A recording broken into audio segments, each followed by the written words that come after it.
Alright, we're going to be doing a dragon eye focusing on form and texture. So the first thing you're going to do is you're going to fill out your planning sheet. Please put your name and your class on the appropriate spaces, and then you have one box for drawing out your design and another one for planning your colors.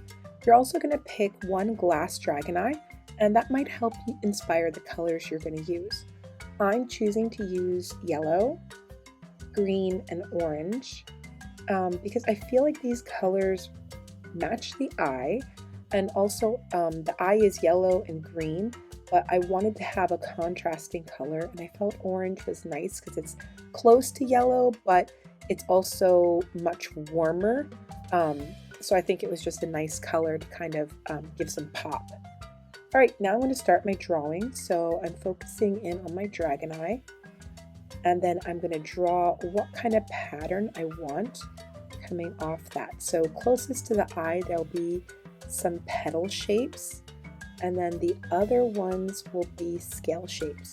So I focus on my petal shapes, and now moving to my scales.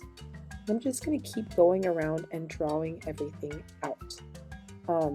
Take your time. You can use pencil, you can use pen, both are okay. Just kind of plan out how you want your eye to look in the end. And don't worry if you're not the best at drawing. It's okay if it's not a beautiful drawing, it's just the plan.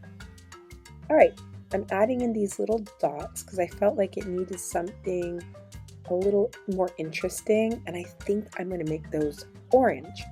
So I'm just kind of adding them in, not everywhere, just focused on the right side, and then also going around the perimeter of the eye. Now I'm coming in with color.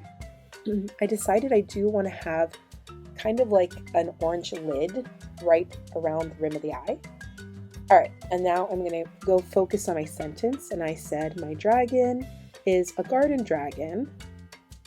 It has spring colors. So I'm going to have a dragon for spring. Okay, now that my planning sheet is done, it's time to move to clay. I'm going to put my name on the back. You'll be able to see where the circle is, and I'm also going to fill out the bottom sheet so that if I need to, I can cut that off and I can put that to dry in the locker. All right, I'm just taking some yellow clay. This clay is a little sticky. It's a little bit too wet, so it's a little hard to work with. The clay in the class won't be this sticky. I'm just putting that down all over my circle.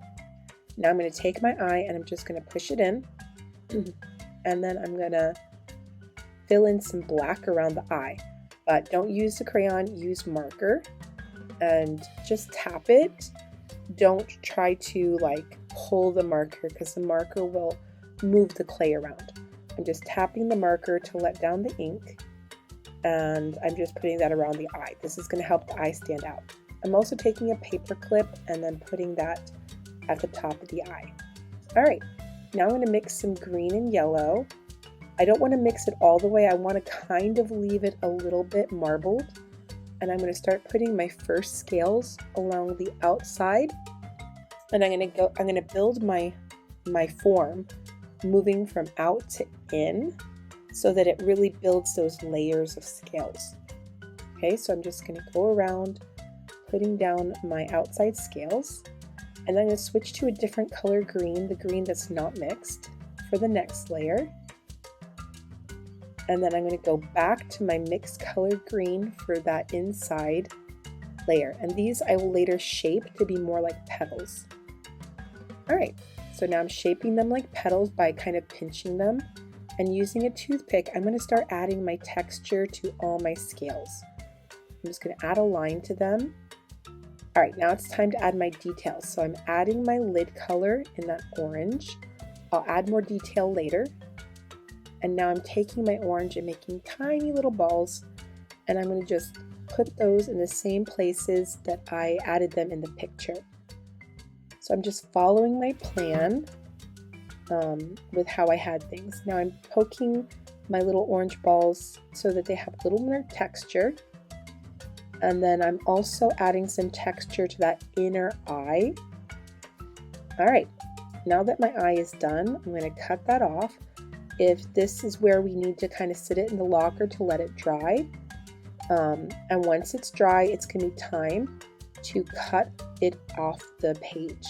So cutting around the bottom, you're just going to cut around, and then this will cut your dragon eye off, and we'll leave the paper on the back, and the paper will add strength. Okay, there we go. So you can see my dragon eye is done. I think you guys did a great job. Congratulations, amazing work.